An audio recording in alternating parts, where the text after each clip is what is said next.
The Pittsburgh Steelers have been searching for wide receiver help since trading George Pickens to the Dallas Cowboys on May 7th. Now, as the preseason quickly comes to a close, they may finally have found the answer. The latest rumored trade candidate could be just what this team needs. Chris Mueller of 93.7 The Fan suggests that Indianapolis Colts receiver Alec Pierce is available for trade, and the Steelers should be on the phone. Indy's Alec Pierce is evidently available, Mueller posted on X. "I'm absolutely picking up the phone if I'm Omar Khan. Led the NFL in YPC last year. Very similar skill set to George Pickens. Big downfield threat. I think he could turn into a good WR2 long-term." Mueller isn't wrong. Pierce shares a remarkably similar skill set to former Steelers WR George Pickens. At 6 feet 3 inches and 211 pounds with 4.41 speed and 33-inch arms, Pierce has the speed to win deep down the field and the frame to box out smaller defenders. This was evidenced by his league-leading 22.3 yards per catch last season. Ironically, Pierce was selected by the Colts just one pick after the Steelers took Pickens in the second round of the 2022 NFL Draft.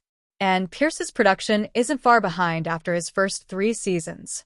In 16 games in 2024, Pierce managed to rake in 824 yards and 7 touchdowns compared to 900 yards and 3 touchdowns for Pickens last season. The fourth-year receiver would be the perfect replacement for Pickens and could come at the right cost. The Pittsburgh Steelers should trade for WR Alec Pierce if he's available. Alec Pierce isn't the most well-rounded receiver in terms of route running and lateral agility, but his elite deep speed and ability to win down the field consistently make him a perfect option as the Z receiver to pair with DK Metcalf in the Pittsburgh Steelers' 2025 offense. If Pierce was added to the mix, Roman Wilson and Calvin Austin III could compete for snaps as the team's primary slot receiver. Pierce is also a quality blocker on the outside, something Arthur Smith would no doubt enjoy. Though this feels like a one-year rental, the Steelers could offer Pierce a contract extension immediately after the 2025 season if he outperforms expectations. This could set the stage for the next quarterback Pittsburgh drafts. But why would the Colts want to trade Pierce if he's a quality receiver? The answer is relatively simple. They have too many mouths to feed. The Colts paid Michael Pittman a lot of money to be the number 1 receiver in Indy, and GM Chris Ballard drafted Adonai Mitchell in the second round last year. Meanwhile, Josh Downs has proven to be a consistent option from the slot, and now the Colts have a first-round tight end who will soak up targets in Tyler Warren. At the cost of possibly a 4th-round pick and maybe a late-day 3 pick in 2027, the Steelers could find a wide receiver upgrade in Alec Pierce. If the trade rumors are true, Omar Khan should pounce. Former Pittsburgh Steelers running back Najee Harris didn't experience the best preseason for his new team, the Los Angeles Chargers. Harris didn't play in the exhibition campaign and hasn't practiced with the team since suffering an eye injury during a July 4th fireworks accident. The Chargers placed Harris on the non-football injury (NFI) list before the start of training camp. Chargers head coach Jim Harbaugh hasn't provided much of a return timetable with Harris. But during the team's preseason finale Saturday night, Chargers general manager Joe Hortiz said the running back could play in the season opener. "Najee's doing great, going through all the medical processes," Hortiz said to the team broadcasters via ESPN's Chris Rim. "But he's on track, and I think he should be able to go, hopefully week 1. The Chargers will face the Kansas City Chiefs during week 1 on Friday, September 5th. Kickoff will take place at Arena Corinthians in Sao Paulo, Brazil. Chargers.com's Eric Smith reported Saturday that Harris has recently ramped up his workload by going through drills and workouts off to the side of practice with a trainer. To return week 1, the Chargers have to activate the running back from the NFI list before the league's roster cutdown deadline at 4 p.m. Eastern Time on Tuesday. If Harris remains on the list after that deadline, he will be required to miss the first 4 games.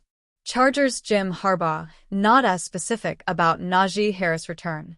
Hortiz's answer on Harris's return during the third quarter of Saturday's preseason game was the most positive update the Chargers have provided on the veteran running back. Harbaugh has repeatedly given vague responses on when Harris could be back for the team.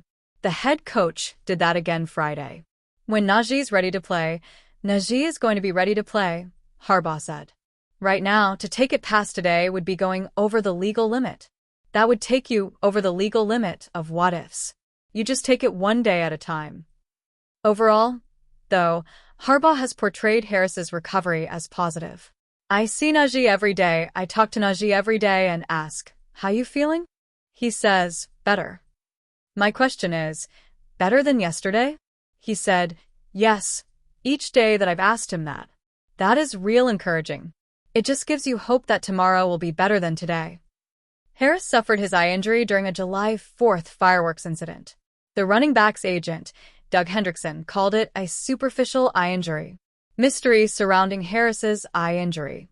While Hortie's update on Harris was very positive, the question is whether it's realistic.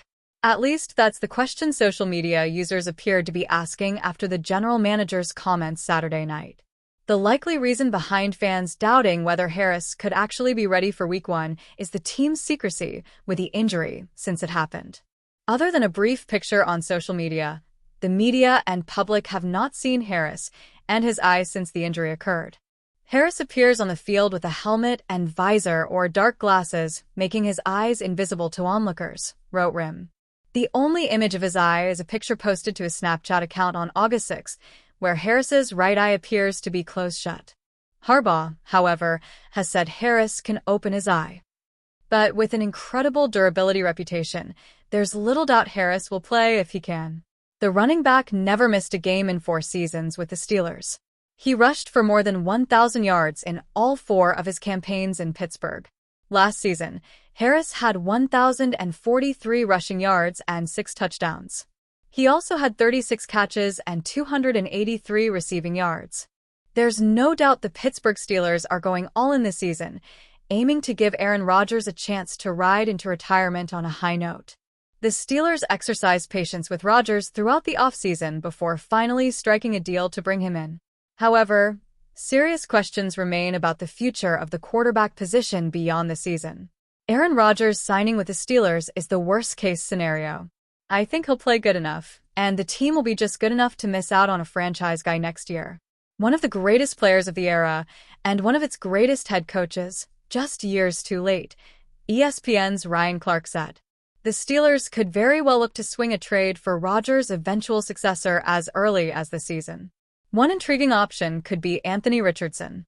The Steelers may be all in on a Super Bowl run this year following the addition of Aaron Rodgers, but they still need to keep an eye on the future with this likely to be the future Hall of Famer's final season.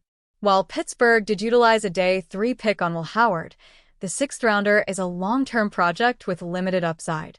The team could try to rehabilitate a signal caller with a far higher ceiling by trading for Anthony Richardson.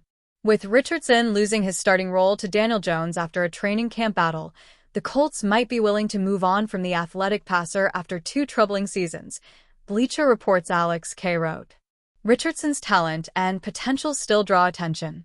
Former NFL quarterback Kurt Benkert recently evaluated his film and believes the young passer could benefit from a fresh start. This whole Anthony Richardson thing is why when I do my analysis on here I lean in on film. Film doesn't lie, and eventually things play out as they should. I hope he gets a fresh start somewhere else and can learn and reinvent himself as a QB. He has the talent. He wasn't ready, Kurt Benkert posted. While a trade for Richardson wouldn't solve the Steelers' long-term quarterback dilemma, it could provide a short-term bridge after Rodgers. At this point in his career, Richardson may not look like a clear-cut franchise QB, but he could be a viable placeholder until Pittsburgh can draft a top college quarterback.